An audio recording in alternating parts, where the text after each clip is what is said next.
Magandang araw, Ginamos TV. Ako si Luningning, 38 years old. Nagmamay-ari ng isang sari-sari store sa may Lawang Bato, Valenzuela City.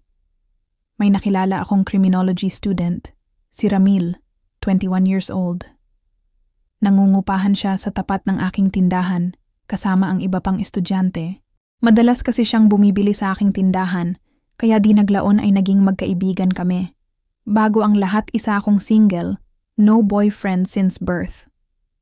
Masyado kasi akong nakatuon sa aming pamilya dahil ako ang breadwinner. Kaya hayon, never akong nagka-love life.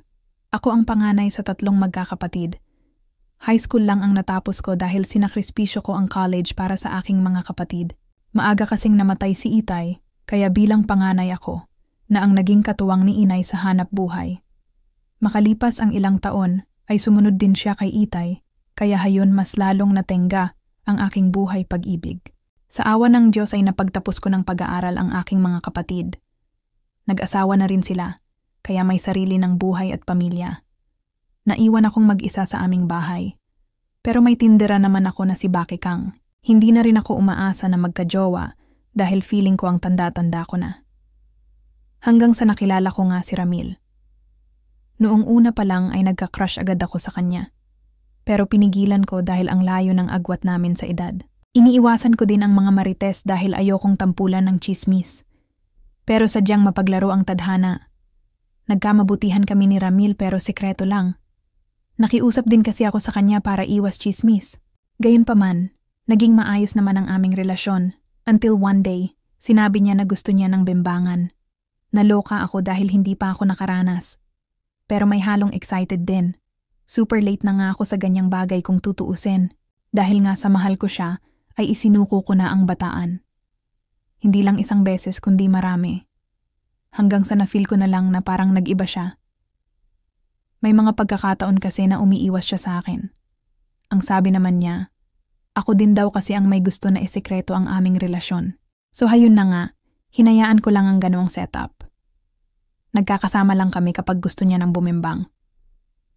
At dahil sa estudyante pa siya, kaya lahat ng date namin ay ako ang gumagastos. Napaka-sweet ni Ramil kapag kaming dalawa lang sa malamig na silid. May mga bagay din na hinihingi siya tulad ng sapatos, damit, cellphone, relo at kung ano-ano pa. Nangako naman siya sa akin na siya naman daw ang magbibigay kapag naging pulis na siya. 1 year na lang kasi gagraduate na siya. Gawa nga sa sekreto ang aming relasyon, ay ginawa kong tulay si Baki Kang. Pinapadalhan ko ay Ramil ng ulam, pera, pagkain at lahat ng iyon ay si Baki Kang ang gumagawa. Buong akala ko ay sapat na ang mga bagay na ibinibigay ko sa kanya. Dahil nga sa ayaw ko na may makahalata sa amin. Pero nagkamali ako. Isang araw umalis ako ng tindahan upang maggrocery. Siyempre ang naiiwan doon ay ang aking tinderang si Baki Kang. Nasa labas ng bahay ko lang kasi ang tindahan. Umuwi ako galing Novaliches. Bit-bit ang karton-karton na paninda. Napansin ko na hindi lumabas ng tindahan si Baki Kang upang tulungan ako sa pagbubuhat ng mga pinamili. Sumilip ako pero walang tao sa loob. Akala ko naman baka nag-CR lang. Kaso naipasok ko na lahat ang mga pinamili ko pero wala pa rin si Baki Kang kaya tinawagan ko na. Ngunit narinig ko na nagring ang cellphone niya. Pero nakalagay ito sa tabi ng cash register. Kaya nagtaka ako lalo. Pumasok muna ako ng bahay upang uminom ng tubig. Habang nasa kusina ako, ay may narinig akong kakaibang boses sa loob ng banyo. Boses ni Baki Kang, pero parang may kakaibang ginagawa. Umuungol na parang binimbang ng husto. Dahan-dahan akong lumapit, at base nga sa boses ay kumpirmado na may kabimbang nga ang aking tindera. Mabilis kong binuksan ang pinto at bumulaga sa akin si Baki Kang, nakapatong kay Ramil na nakaupo sa inidiro. Walang mga saplot at pawis na pawis.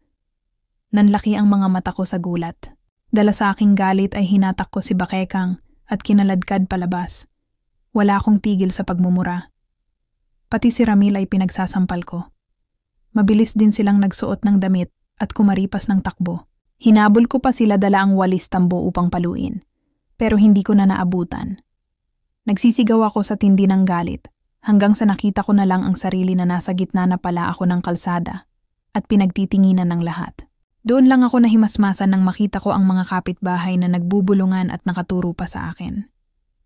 Pakiramdam ko ako ang may kasalanan sa mga oras na yon. Ang payapa kong buhay ay naging tampulan na ng tsismis. Kumalat na rin ang balita na nakipagrelasyon ako sa isang estudyante. Hindi na bumalik si Bakekang at umalis na rin si Ramil. Pero ang sugat at kahihiyan na iniwan nila sa akin ay hindi na mabubura sa isipan ng mga nakasaksi. Kahit ilang taon na ang nakalipas, ay iba pa rin ang tingin ng mga tao sa akin kapag may estudyanteng lalaki na bumibili sa tindahan ko. Kahit anong paliwanag ko, ay nakatatak na iyon sa kanilang isipan. Kasalanan ko ba na nagmahal ako ng mas bata sa akin? Ano pa ba ang kailangan kong gawin upang maalis na sa imahe ko ang babaeng pumapatol sa mas bata? Hanggang dito na lang at sana mabigyan niyo ako ng advice.